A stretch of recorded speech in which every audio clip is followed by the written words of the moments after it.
दोस्तों, एक महिला और उसके जवान बेटी का बहुत ही बुरा वक्त चल रहा था। न उसे जिंदगी जीते ही बनना था और न ही मरते ही बनना था।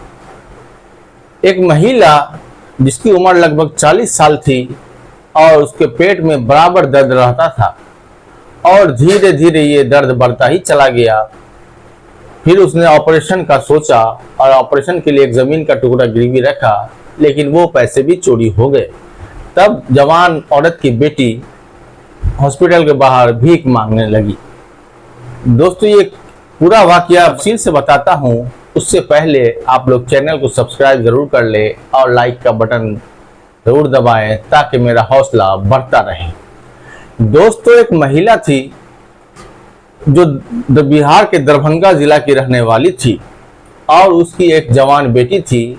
दोनों ही काफ़ी गरीबी में ज़िंदगी गुजार रही थी, लेकिन अचानक से औरत के पेट में दर्द होना शुरू होता है और वो दर्द धीरे धीरे करके बढ़ता ही चला जाता है। क्योंकि वो काफ़ी गरीब थी और मोहल्ले पड़ोस में मेहनत मजदूरी करके अपने बेटी का गुजारा करती थी, इसलिए उस वक्त पैसे नहीं थे। लेकिन काफ़ी दिनों के बाद दर्द काफ़ी तेज़ होता चला गया, तो उन्होंने कुछ पैसे इकट्ठा किए और पैसा जमा करके वो जाके दरभंगा में डॉक्टरों को दिखाई। तब दरभंगा के डॉक्टरों ने जब उनका चेकअप किया तो मालूम चला कि उसके पेट में ट्यूमर है और उसको ऑपरेशन कराना पड़ेगा, और उसका ऑपरेशन यहाँ नहीं बल्कि पटना के किसी बड़े हॉस्पिटल में कराना पड़ेगा। इतना ही सुनती है कि औरत के पैरों तले से ज़मीन खिसक जाती है और सोचती है कि मेरे पास उतने पैसे तो नहीं हैं जो मैं अपना ट्यूमर का इलाज करा पाऊँगा और अपने बेटी का मैं खर्च चला पाऊँगा। बहुत परेशान होती है। लेकिन उसकी बेटी जो 15-16 साल की थी, वो उसकी बेटी कहती है कि माँ, एक काम करो, अपने पास एक छोटा सा ज़मीन का टुकड़ा है, उस ज़मीन के टुकड़े को गिरवी रख देते हैं और उससे आपका इलाज करवाते हैं।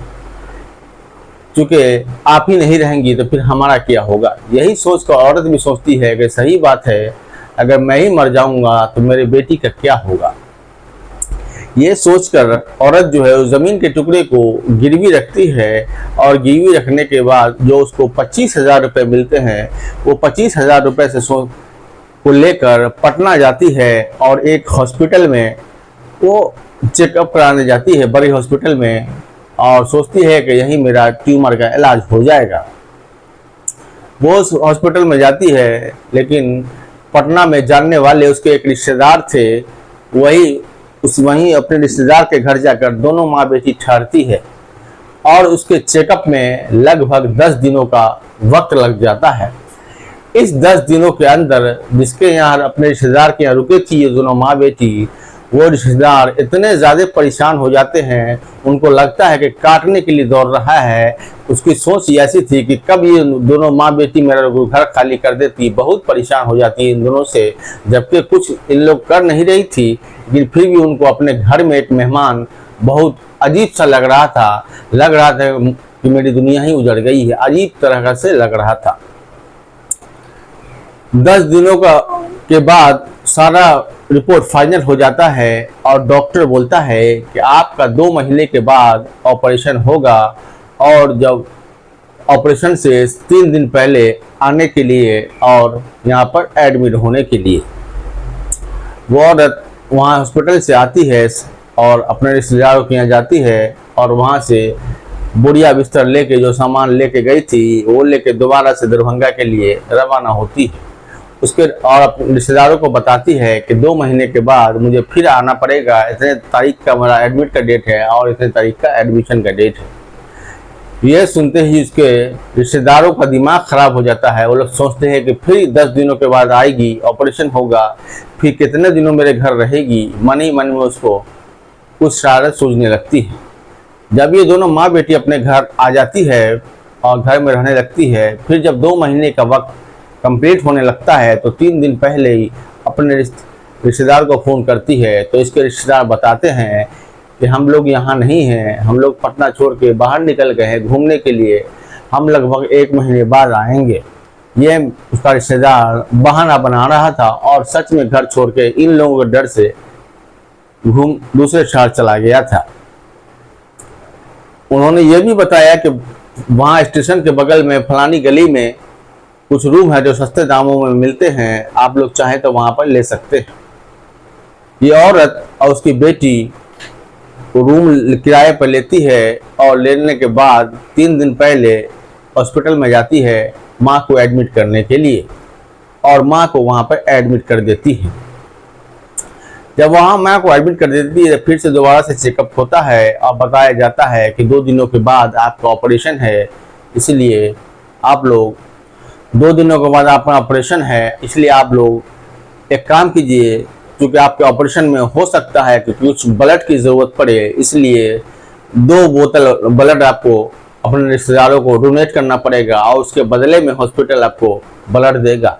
ये औरत काफ़ी परेशान हो जाती है कि मेरे पास तो कोई है ही नहीं, 2 बोतल ब्लड कौन देगा।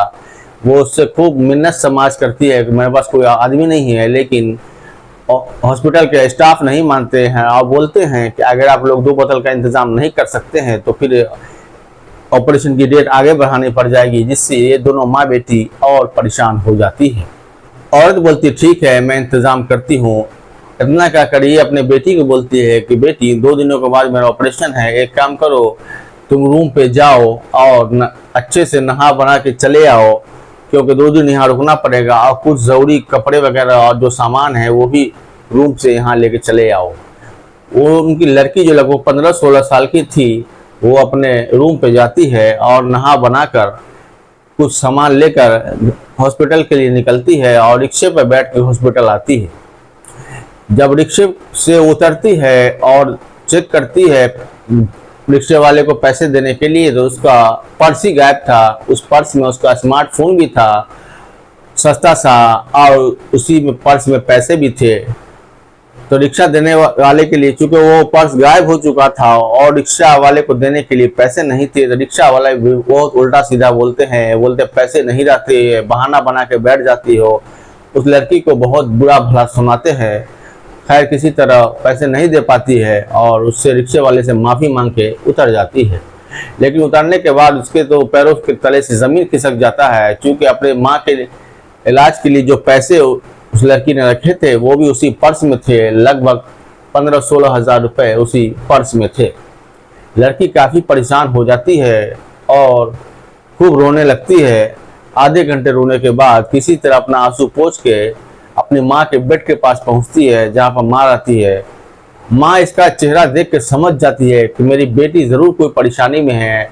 उससे पूछती है कि बेटी क्या हुआ, क्या मेरा ऑपरेशन हो रहा है इसीलिए तुम रो रही हो, घबरा रही हो? रोने की कोई ज़रूरत नहीं है, हफ्ते 2 दिन में मेरा ऑपरेशन हो जाएगा और हफ्ते 10 दिन में मैं अच्छी हो जाऊंगी, तुम चिंता मत करो। लड़की बोलती है ठीक है कोई बात नहीं है। उतने में एक हॉस्पिटल का स्टाफ आता है और लड़की को एक पर्चा थमाता है, बोलते ये दवाइयाँ है, कुछ दवा 2 दिन बाद इसका ऑपरेशन है, ये दवा मेडिकल स्टोर से लेके आओ और 2 दिन के बाद इसका ऑपरेशन होगा। लड़की पर्चा लेके नीचे उतरती है और उतरने के बाद इसको समझ ही में नहीं आ रहा था कि क्या करे, चूँकि न इसके पास मोबाइल एक था वो भी गायब हो चुका था और जो पैसे थे वो भी गायब हो चुके थे। अब लड़की नीचे बैठ कर रोने लगती है। उसके समझ में ही नहीं आ रहा था क्या किया जाए, किस तरह से इस मसले का हल किया जाए, और अगर ऑपरेशन नहीं होगा तो फिर 2-4 महीने का लंबा वक्त दे देंगे, जिससे लड़की बहुत परेशान हो जाती है, नीचे बैठ कर रोने लगती है। थोड़ी देर के बाद लगता है कि पैसे के इंतजाम ऐसे तो नहीं हो पाएंगे, इसलिए हॉस्पिटल के बाहर पर्चा दिखाकर लोगों से मदद की भीख मांगने लगती है। काफ़ी लोग देखते हैं, कुछ 10 रुपये कुछ 20 रुपये देते हैं, कुछ लोग कहते हैं कि ये पैसा कमाने का नया धंधा खोल लिया है, कुछ लोग अजीब अजीब सी बातें करने लगते हैं। और ये लड़की अपने चेहरे पर दुपट्टा बांधे हुई थी, इससे लोग परेशान नहीं हो रहे थे। 2-3 घंटे तक मुशक्कत करने के बाद लड़की को मुश्किल से 300 रुपये ही जमा हो पाते हैं। वो लड़की पैसे लेके मेडिकल स्टोर पर जाती है तो दवा वाले बोलते हैं कि इस दवा की कीमत लगभग 2000 रुपये है। लड़की और परेशान हो जाती है, उसके समझ में नहीं होता है क्या करे, इतने में उस औरत के वार्ड के बगल के वार्ड के लोग थे, वो लोग कुछ सामान लेने के लिए नीचे उतरते हैं तो देख रहे हैं कि जो औरत एडमिट है उसकी बेटी नीचे भीख मांग रही है।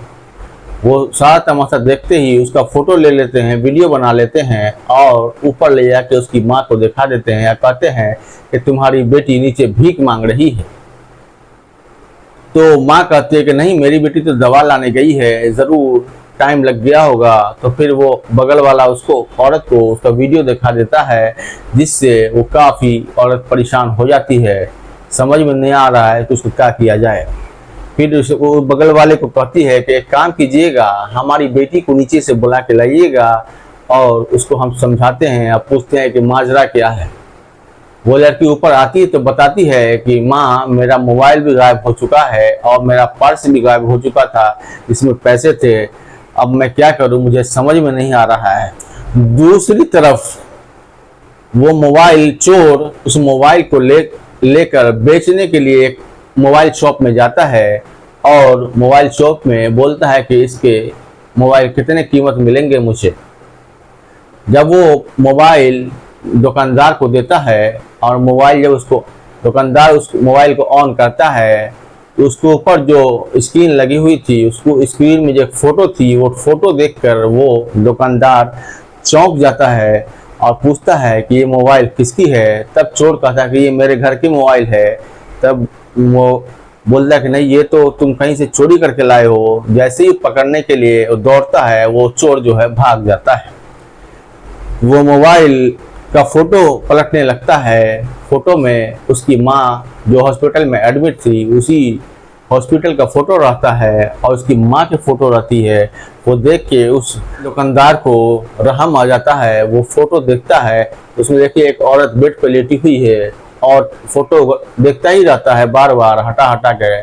उस लड़की का भी फोटो था और उसकी माँ का भी फोटो था। वो फोटो देख के समझ जाता है कि ये औरत तो मेरी बीवी है, जो किसी ज़माने में हमसे अलग हो गई थी।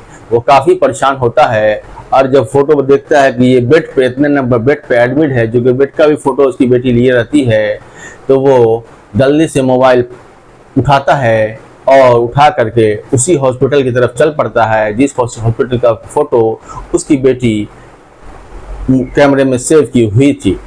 वो वहाँ से निकलता है और जैसे ही हॉस्पिटल के गेट पे पहुंचता है तो देख रहा है एक लड़की मुंह पर दुपट्टा बांध के भीख मांग रही थी। उसको देखते ही पहचान जाता है कि ये वही लड़की है और ये मेरी बेटी है जो मुझसे जुदा हो गई थी।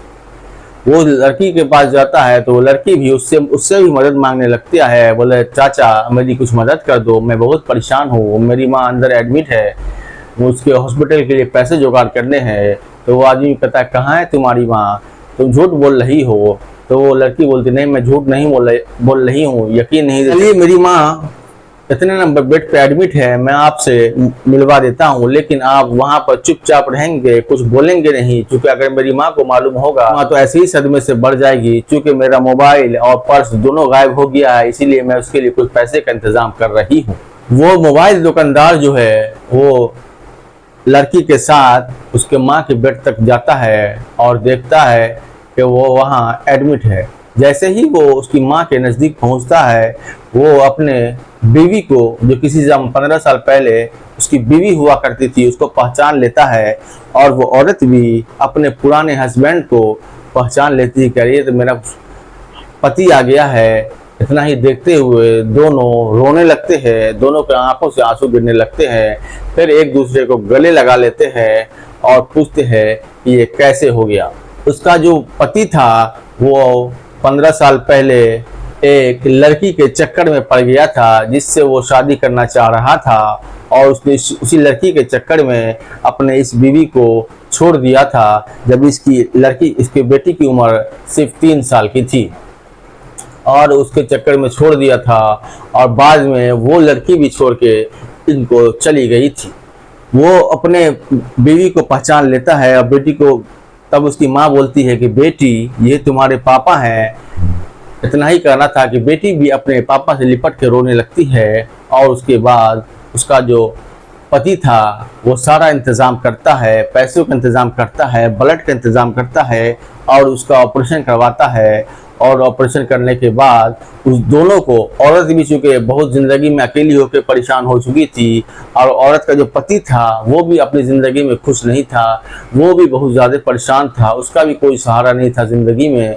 उसको भी एक सहारा मिल जाता है और उस औरत को भी एक सहारा मिल जाता है। ऑपरेशन होने के बाद उसका पति बोलता है कि यही मेरा पटना में अपना घर है, वहाँ से छोड़ने के बाद यहाँ मैं पटना शिफ्ट हो गया और यहाँ पर मैंने मोबाइल रिपेयरिंग का दुकान काम सीखा, उसके बाद अपनी दुकान खोली है, मेरा अपना फ्लैट है पटना में, तुम चलो मेरे ही साथ रहोगी। ऑपरेशन कराने के बाद वो उसका पति, उसकी बेटी और वो औरत तीनों अपने पति के, अपने पिता के फ्लैट पर चले जाते हैं और तीनों मिलके हंसी खुशी ज़िंदगी गुजारने लगते हैं। दोस्तों ये कहानी आपको कैसी लगी कमेंट में अपनी राय ज़रूर दें। वीडियो अच्छी लगे तो लाइक ज़रूर करें। कल फिर मिलते हैं एक नई वीडियो के साथ, तब तक के लिए धन्यवाद।